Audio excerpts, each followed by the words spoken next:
Hey guys, welcome back to another video. I hope you're all doing well. I have to admit that for the past week or so, I have been in a rut because of the freight market. I think we can all admit that there are days when we're really ready and motivated to kick some butt, and then those days end up catching up with you and you end up kind of plastered on the floor thinking, what the just happened? Thankfully, I know this is just temporary and I just need to push through it. The sun comes out every time, regardless of how dark the night may seem, right? Anyway, it's time for an update, a monthly update on the freight market to see what in the world is happening in October of 2023. Now, if you're new to my channel, welcome. I teach about the trucking industry, the freight market, the spot market, and basically we try to make sense of the market situation on this channel. So if this is a topic that interests you, feel free to subscribe down below and join an amazing community. So throughout this video, we're going to be taking a look at diesel prices, the freight market, how it has changed over the past month, and how it has changed over the past 5 years. We're also going to get a clear idea of why spot market carriers are struggling so much right now. Ready? Let's go. All right, starting with diesel prices, of course. So according to AAA, October's average for diesel prices is $4.51 per gallon. Now, this is an increase of 3 cents per gallon since September, and we're really actually closer to February levels when it comes to diesel prices. Now, Sonar always shows a little bit of a higher average. So according to Sonar, it's $4.55 per gallon, but thankfully not all hope is lost, because if we look at the diesel chart, I have some good news here for now. So we can see that since the start of October, diesel prices actually did start going down, currently at $4.54 average. Now, the question you probably will have, and I know that I have, is what will this war in Israel due to our diesel prices and fuel prices in general? And unfortunately, experts claim that this war will have the same impact or a similar impact on diesel and fuel prices as the war in Ukraine did when it started in 2022. So basically, yeah, we can expect diesel prices to start increasing. Now, let's take a look at the most expensive and least expensive states when it comes to diesel. So starting with the most expensive places, price at the pump. California, $6.41 per gallon. Washington, Nevada, Oregon, Arizona. But something we have to remember is that the price at the pump is not the real price of diesel, because the price at the pump includes the IFTA tax as well. And when you're refueling your truck, you're paying that IFTA tax, which goes kind of into your IFTA bank account, we'll call it. If you're confused, watch my IFTA video because it's going to help you out. To get the real price per gallon, we're taking the price at the pump minus the IFTA, and the only thing that changes in terms of order is Oregon and Nevada switch. But other than that, these are the real prices, and California is still the most expensive. Oregon has 0 IFTA tax. Don't confuse it with the Oregon mile tax. Oregon mile tax and IFTA tax are two completely separate things. Anyway, let's look at the cheapest places. When considering the price at the pump, Texas at $4.04, then Mississippi, Wisconsin, Louisiana, and Missouri. But considering the IFTA taxes, we see that it changes the order. So Wisconsin is first, followed by Texas, Mississippi, Missouri, and Louisiana. Basically, the South is not the only better place to refuel anymore. It looks like Wisconsin is also, this is the first time I'm seeing Wisconsin in one of the lowest diesel prices. So that's nice. But the West Coast is not a great area to refuel, as we have seen. All right, on to capacity. And this is year-to-date net changes in authority. It's zeroed out, as you can see the line, and we can say confidently that there hasn't been a single week where there was a net increase in capacity. But what I was curious about is how much capacity in terms of MCs did we actually lose year to date? So what I did was I calculated, and this is what I found. What I did was I calculated what it was for January. For February, it was January plus February, and so on. So year to date, we actually lost 16,206 carriers. Just think about that number. 16,000, over 16,000 carriers, trucking company are no longer. But even this kind of decrease year to date is just not enough for us to be able to feel a change in the market. Now, the biggest loss that I have seen from this chart actually occurred in June, right here, if you compare the numbers. But something that you guys have been saying, and I tend to agree with you, is that once winter months start rolling in, that is when we start losing capacity. The way I think about it is pretty simple. We know that new truck prices are costing an arm and a leg. Those prices aren't budging by much. We know that the used truck market is filled with trucks. So existing carriers are forced to stick to their used equipment and get rid of any that they are not currently operating, right? So this is the situation. Now, used equipment, it is more prone to repairs and maintenance, and not every carrier gets aftermarket warranty. Now, something from my experience that I realized is that used equipment tends to break down more often in the colder months. And we know that repairs and maintenance cost an arm and a leg right now. So of course, in the winter, we can confidently say that more and more of these used trucks are going to need repairs, which means more and more carriers will have to be out of pocket thousands of dollars more often. And that might be the push that drives even more capacity out of the market. But this is just my thought. Let me know what you think. All right, on to rejections and volumes, and the volume indicator seems to have been fixed from the last time we were looking at this chart, but currently we're looking at it month over month. So from September 9th to October 9th. And we can see that over the course of the month, volume actually decreased by 13.7%.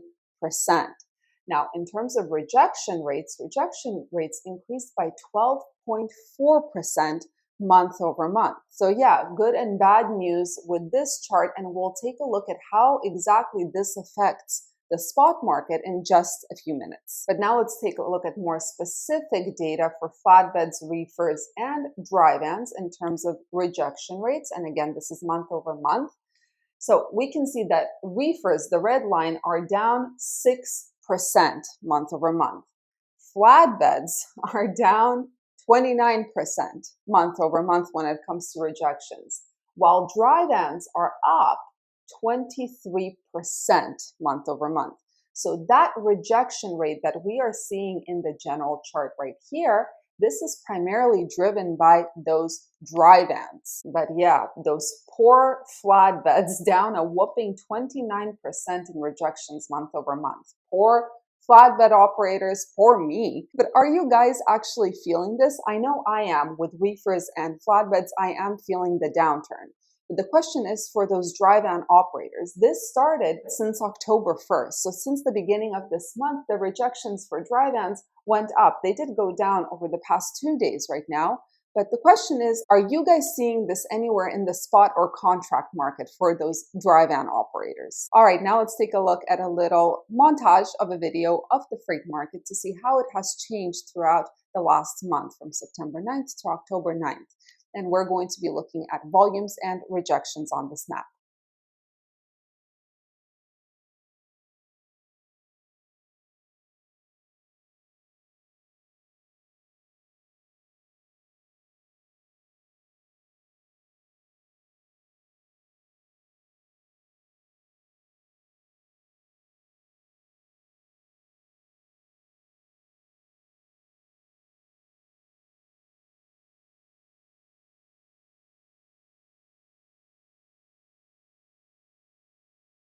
So to summarize what we saw that the Midwest stayed relatively stable to the rest of the market, while the West Coast, South, and East Coast, they kind of died throughout the month. But what I did was I took every single day that we looked at and I put in the rejection highs and volume highs to see how the market behaved. Something we can see with the rejection highs is that rejections were actually growing up until this point right here, which is September 18th. And since then, even though there were some peaks, rejections have been slowly going down if we're looking at rejection highs, right? Even considering the fact that rejections are up month over month, we can see that in the general freight market, the highs are actually down month over month. In terms of volumes, we can see that we have experienced amazing stability until October 1st. And October 1st is when those volumes started going down, although they did start leveling out over the past 2 days. Now let's take a look at how the market has changed every single year on October 9th from 2018 until today. Now, I know many of you want to see data that's predating 2018, but unfortunately, I have not yet found any good source of data predating 2018, and Sonar only goes until 2018 or from 2018. So we're stuck with this for now. So we can see here it is October 9th, 2018, and this is going to be for every year. We can see that the market was pretty good, especially the Midwestern area. There was volume, there were rejections. It was a really, really good market. You could definitely stay here and grab some really good opportunities. Now, October 9th, 2019, we can see that the Midwest started kind of dying. It started cooling off in terms of rejections. It shifted a little bit to the center, to Nebraska, Iowa, places here, but the volume was not that great, right? And the West Coast and East Coast, not the best places to be. All right, October 9th, 2020, right here, if you can see it. 9th, 2020. We can see that the market started growing. The volume started going up. It started kind of spreading into the Northeast, some of the West Coast. The market was pretty good here. In 2021, it was even better. You can see it became even more blue. The rejections were higher. It's still spreading now to the south as well as the coasts. Great market. And then we have that U-turn year, 2022. And all of a sudden, you can see that markets start to slowly cool off. Nothing crazy, but they are cooling off. And we're going to look at these numbers, the maximum rejections and volumes, in just a minute. All right, let's see this year, 2023. Well, we can see that the Midwest has been consistent year over year. This is relatively a really good place compared to the rest of the market, regardless what year you are in and regardless what the minimum and maximum rejections are. But we can see that in October of 2023, it's a very small portion of the Midwest. Yeah, there are some random markets where there might be some opportunity, but they're surrounded predominantly by dead markets. In the Midwest, it's only kind of like Missouri, parts of Kansas, Iowa, Nebraska, Wisconsin, Minnesota. And then this part, the Illinois, Indiana, Ohio, it's a hit and miss every single week. As I promised, I did put together a chart right here, rejection highs and volume highs. And I just sorted it by the highest to lowest. In terms of rejection highs in October, we can see that 2020 really kind of was the winner at 62%. Rejection. 2021 was 55% rejection, 2018, 42% or 43%, 2019, 40% or 41%, which is surprising. This is actually when we started. This is when we started October 2019, our original company. So I'm surprised to see this. I always thought, hey, we started in a bad time, it was fine. But let's take a look. October 2023, the high is at 19%. And October 2022 was at 18% during this time. The only good news is that for the first time, we're seeing that the tender rejection highs in 2023 are not at their lowest point in 5 years. They're higher than 2022.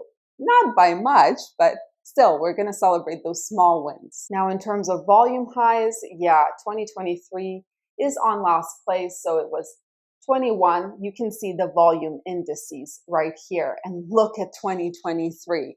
That volume is just ridiculous. It's funny, I didn't think we would have to worry about volume for a while because it was showing such stability, but look at what happened now. And for those of you who are visual folks, here it is, rejection highs and volume highs. We're celebrating the fact that October rejections are a little bit higher than October 22, because you know what? We all know that we're up Schitt's Creek with historical events happening every single day somehow, right? The least thing we can do is try to celebrate the small wins. I understand that this is not much, but you can still take this and have it make your day. Again, looking at the bright side of things, it just makes living that much easier. All right, guys, I promised to show you how this all affects the spot market. So I took the last 5 years, including this year, rejection highs and volume highs, to show you how it affects the spot market. What we know for a fact is that rejections, they do tend to affect spot market volumes. The higher the rejection rates, the more volume goes to the spot market, raising those rates. However, rejection is only part of the equation. Volume is a big one, because what we have to do is we have to multiply the rejection by the volume in the general freight market to understand how much is actually trickling down to the spot market. And if we do that, well, guys, look at this. 2018, 173. 2019, 191. 2020, 405 in terms of volume. This is just an index on the spot market. 2021, 385. 2022, 82. 2023, 63. So this is why we spot market carriers are struggling so much. There is no volume on the spot market. I mean, compare it to the last 5 years. Yeah, 2020 and 2021 were unicorn years. So comparing to this, maybe not a good idea. But compared to 2019 levels and 2018 levels, I mean, we're not even half. What are we? We're like a third of the volume that we saw in 2019 and 2018 on the spot market. So yeah, guys, it is definitely survival of the fittest right now. Those who manage their expenses, those who are strategic with their sources of income, and those who make wise business decisions are those that are going to end up winning the war against the freight market that we're having right now. Now, those who are winging it, not paying attention to numbers, or just trying to base their decisions on panic, yeah, unfortunately, those are not the people that have the best chance of actually surviving the current down market. So what comes next? I mean, on the one hand, I want to remain hopeful, and I do, about the holiday season. I completely understand and agree that it is going to be very, very muted, but I hope that it's going to provide at least a bit of relief to carriers, especially dry vans and reefers. On the other hand, I know that we are entering the winter months, which means delays and bad weather and all of that amazing stuff. Remember, guys, there is no good without the bad. And this is something my mother always tells me. She tells me in order to be able to appreciate the good things, you have to go through the bad things first. And I will repeat myself here. Regardless of how dark the night may seem, the sun will come out tomorrow. Wishing you all patience, prosperity, and perseverance in this market, and I'll see you in the next video.